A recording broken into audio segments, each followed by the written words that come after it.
ইতিমধ্যে আমরা বক্তব্য শুনেছি এবং সেই বক্তব্যে প্রায় সব কথাই আমাদের শোনা হয়ে গেছে। তো সেই ক্ষেত্রে আমি বলবো যে যতটুকু যা দেখি বুঝি শুনি, আমার মনে হয় আমাদের ডুমুরিয়া উপজেলাটা একটু মানে বেশি দরকার নিরাপদ সড়কটার জন্য। কারণ এখানে যে পরিমাণ দুর্ঘটনা ঘটে, এত দুর্ঘটনা মনে হয় না বাইরে কোথাও আমরা শুনতে পাই। সেটা মানে 2 দিন পর পরই দেখি খুব মারাত্মক দুর্ঘটনা, আর এমন দুর্ঘটনা যে জায়গায় স্পট ডেড হয়ে যায়। এটার জন্য মানে এই সড়কটা বিশেষ করে 0 পয়েন্ট থেকে শুরু করে আপনার সাতক্ষীরা পর্যন্ত যে সড়কটা এত বেশি ব্যস্ততম সড়ক হয়ে গেছে যে এখানে কোনো গাড়ি মনে হয় কন্ট্রোল করতে পারে না তাদেরকে, যার কারণে এই দুর্ঘটনাগুলো ঘটছে। তো যে কাজটাই যে নিরাপদ সড়ক চাই করতেছে এই কমিটির নেতৃবৃন্দরা, অবশ্যই ওনারা খুবই ভালো কাজ করতেছে।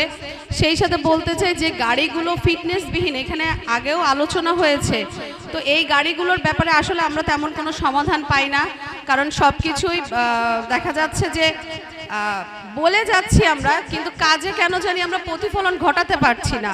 এটা প্রশাসন বলেন, আমাদের উপজেলা পরিষদ বলেন, জনপ্রতিনিধি বলেন, আমাদের সকলেরই সমন্বয় দরকার। একসাথে যদি আমরা সবাই মিলে কাজ করতে পারি তাহলে আমি মনে করি যে একটা ভালো ফলপ্রসূ কিছু আসবে।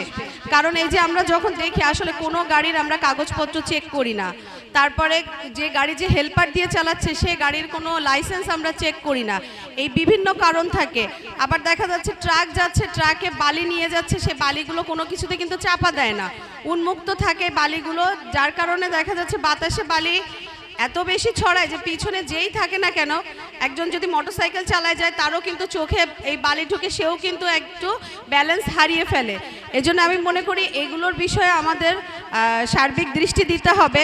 এখন কোনো কিছু বলতে গেলে ঘুরে ফিরে কিন্তু সে আমার কাছেই চলে আসবে, যেহেতু আমি একজন জনপ্রতিনিধি, বলবে আপনিও কেন ব্যাপারগুলো দেখেন না।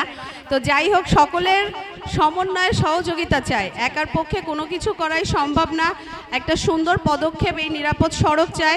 ওনারা মাঠে আছে, ওনারা কাজ করে যাচ্ছে, আমরা সকলে ওনাদের পাশে আছি ওনাদের সহযোগিতা করার জন্য, এবং ওনারা যেন ওনাদের এই কাজকে এগিয়ে নিয়ে যেতে পারে এবং ওনাদের এই নিরাপদ সড়কের সাফল্য কামনা করে আমি আমার বক্তব্য শেষ করছি। ধন্যবাদ সবাইকে। জয় বাংলা, জয় বঙ্গবন্ধু।